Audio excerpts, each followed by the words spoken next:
हो सकता है हम ईमानदार होते हुए बड़ी दफ़ा ये ख्याल कर सकते हैं कि इब्लीस जो है चर्चिज़ के अंदर या फिर ईमानदारों की मजलिस में नहीं आ सकता।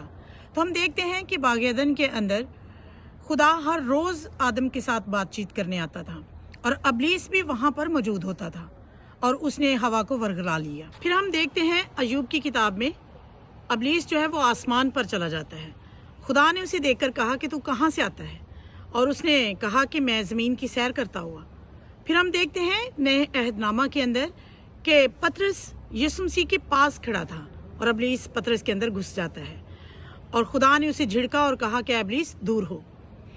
और जिस तरह खुदा अपनी प्रेजेंस को बड़ी दफ़ा शो कर देता है अपने रूहुल कुद्स की सूरत में, और इसी तरह इब्लीस भी अपनी प्रेजेंस को बड़ी दफ़ा शो कर देता है। फॉर एग्ज़ाम्पल, जब खुदा के खादम किसी पर दुआ करते हैं तो इब्लीस जो है अपनी प्रेजेंस को शो कर देता है कि मैं इसमें हूँ।